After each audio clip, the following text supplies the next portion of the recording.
Alright, so today I'm going to be doing the brakes on my 1990 F250 here. This specifically is a Dana 44 HD axle with the twin traction beam front suspension, but the same process is pretty similar for other models as well. So first things first is we're going to jack this truck up and take the tire off. So now with the wheel off here, we can see that Ford decided to put the rotors behind the actual hub assembly itself.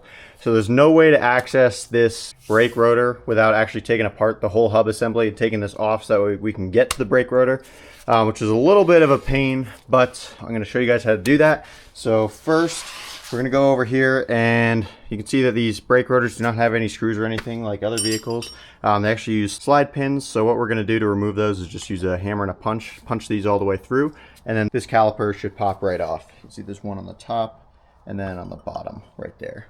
So now with that caliper up and out of the way, we're going to go ahead and take this top cover off the hub here. So we're going to do that with an Allen key. Just remove all 6 of these screws. So now you can see in here there's one Phillips head screw that's going to be holding this guy into place. So we're going to want to remove that. But when we do, we want to be really careful because there's a spring right behind this. So this will slide out, and then you can see the spring comes out behind it as well. So next, there's a circlip in here that you'll need to remove. You can do this with a little bit of patience and a pick. You pretty much just want to get up underneath and behind the edge of the circlip here, which you can see I already got started, and then pull it out. And once you get it up and over this lip, you can pretty much just pull it all the way around and it should pop right out. Next, there's a snap ring in here, which we're going to pull out with some snap ring pliers. And then next, you should be able to just slide this whole assembly out and out of the way. Then once that's out, you'll see the wheel bearing retaining nut, and that can be removed with a special socket like this. Now this one specifically is for the Dana 44 HD. You can Google which one you need online, but you can pretty much pick these up at any auto parts store. I think this one was about 20 bucks, or I'm sure you could order it online for cheaper. But essentially, these 4 prongs are going to stick into that tensioning nut. You can see they click in there. And then we're going to put a ratchet on the end here.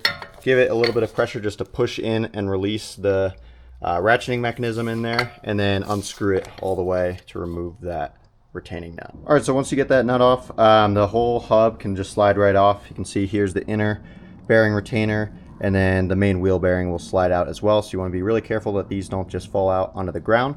But there we go, we have the whole hub and brake rotor assembly right there. So as you can see here, the hub and brake rotor are stuck together as the wheel studs go all the way through the brake rotor and then through the hub itself. So these are kind of connected right now, but you don't actually need to replace this whole assembly. I'm actually going to show you how to separate these two, so that way you can hopefully get the rotor turned or replace it. So to do that, you want to take an old lug nut, sacrificial lug nut here, and then just screw it on, thread it almost all the way onto each one, so that way you don't mess up the end of the stud, and then you should be able to just hit them through with a hammer.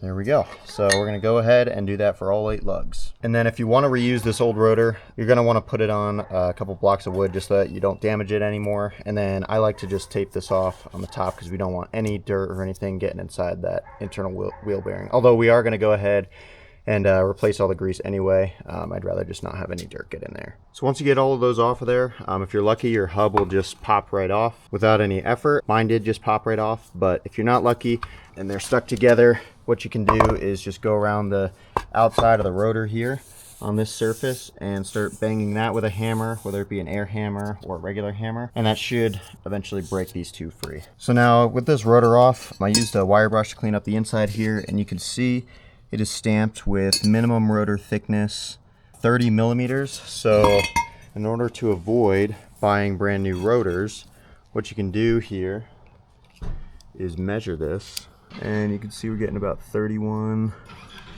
a few different spots, 31-ish millimeters. So as long as this isn't too warped, we should be able to take this to an auto parts store like O'Reilly's, and they can turn it down on a lathe, so that way we don't have to buy new rotors. It's usually about 15 to 30 bucks a rotor, which is much cheaper than buying new ones. All right, so I like to clean off all the rust on both these surfaces here where the wheel and the brake rotor mounts before I take the wheel bearings and the old grease out, just to make sure there's no dust that gets inside the new ones. So first things first, with getting these wheel bearings out on the back side here, we're going to use a screwdriver to pry out this old seal, which we're going to replace as well. And then with that out, should be able to slide this in there just so that there wasn't any dust that got inside the bearing. But I'm going to slide the old bearing out, and then you'll see the outer race right there for the back side. All right, so now that I have all that grease out of there, you can see the outer race for both the inner wheel bearing and the outer wheel bearing over here. Now, both of these are going to be removed going outwards, so this one will come out this way, and this one will come out this way. And we're just going to remove these with a punch. Now, the right way to do this is with a brass punch.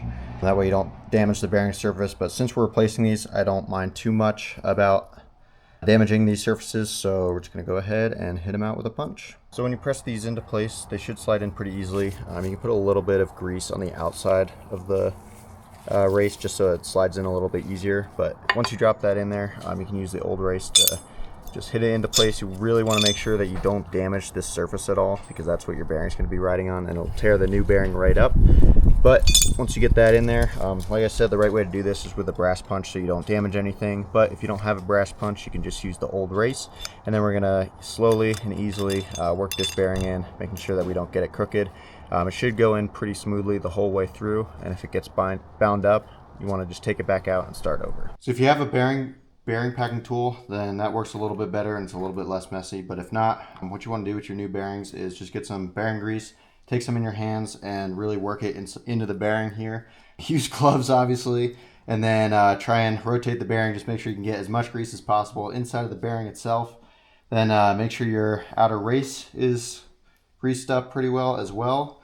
Put a little bit on the little bit of extra on the outside of the bearing here.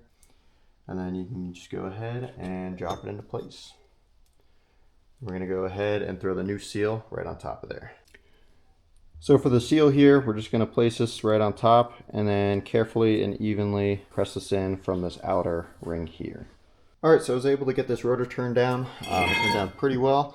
And so now I don't have to buy new rotors. But putting this thing back together, first thing I did was I took a wire wheel and cleaned all the rust off of the surface here, just so that way when we put it back on the hub itself, we don't have any issues with this not seating flat.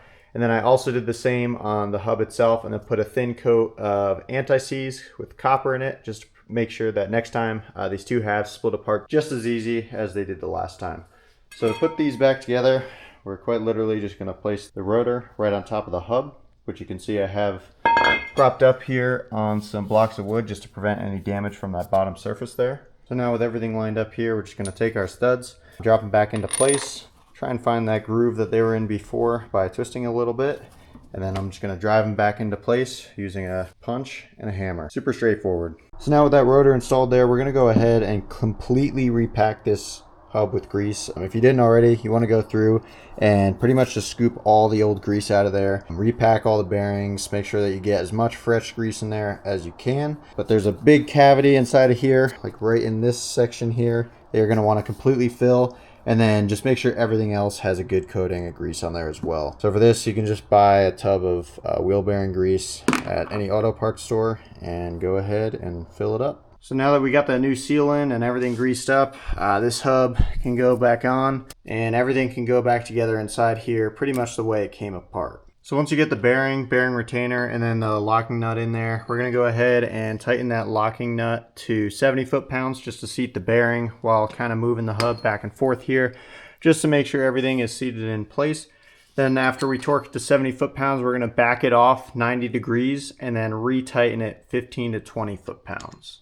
So while you're going through torquing this stuff, you want to make sure that you're pressing on the back side of your torque wrench here just to apply pressure and kind of release those splines from locking against each other. That way the torque doesn't get messed up or anything and you get an accurate reading. And once you're done with all that stuff, your hub still should rotate freely with little resistance, and there shouldn't be any play or anything like that. So now that I'm all done with this, I'm going to go ahead and put a light coat of grease on everything inside of here and put it all back together. So on the driver's side here, when you go to reinstall everything back together, if you have issues putting this snap ring back on just because it seems like it's too far deep in there, you can just go ahead and take a pry bar and kind of pull this CV axle out just a little bit more, and that should give you the clearance you need to reinstall that snap ring. Alright, so once that rotor and hub is all installed, you can go over here to the caliper itself, And what I did was I made sure that I cleaned up all of these slide sections. You can see this one's already been wire wheeled, as well as the ones on the hub itself, or the knuckle itself. See, both of those are nice and clean. No more rust on those sliding surfaces.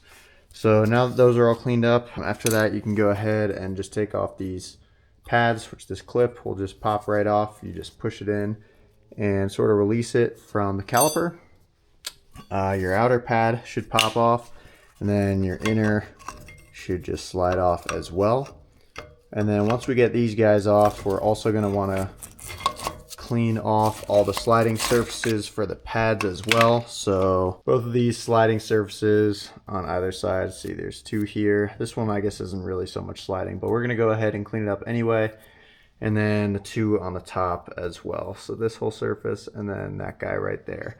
And then once we do that, we can go ahead and compress the caliper as well with the C-clamp, and I'll show you how to do that. So now for compressing the piston, you pretty much just want to use a C-clamp. There are special tools for this, but for these calipers, they're not going to break if you use a C-clamp. So just use a C-clamp to compress the pistons all the way in on both sides, since it's a dual piston caliper. And they should be all the way pressed in, so that way when you put the new pads on with extra thickness, it's going to be able to fit over your rotor again. And then pro tip, just make sure that your brake fluid reservoir doesn't overflow, since you are pushing that fluid back into the system. So with that done, we're going to go ahead and clean up these brake slides as best we can. So I'm going to use a wire wheel, and then hopefully we can get them to be nice and shiny again. Next, you're going to want to clean your rotor. You can do this with brake clean, works really well. Just make sure that there's no residual grease or anything on there, and then don't touch it afterwards so the oils from your hands don't get on there. Then once you do that, you can go ahead and grease all the moving parts, so all these slide sections on both where the pads ride and the caliper. Once you do that, these pads get reinstalled the same way they came out. Then we can mount the caliper and send these slides back into place. So just like any other brake job, you're going to want to go ahead and bed the brakes as soon as you're finished. There's plenty of different ways to do this, and there's plenty of different resources online you can look at for this, but the way I usually do it is I accelerate and brake firmly from about 30 to 40 miles an hour about 5 to 6 times, and then I increase my speed to about 50 miles an hour, and then do this about 4 to 5 times again. And all that without stopping, and that's always served me well when bedding in the brake pads. These guys here, I've been running them for a few weeks now, and everything seems to be holding up well. So that's going to be pretty much it for this video. Don't forget to like and subscribe, and thanks for watching.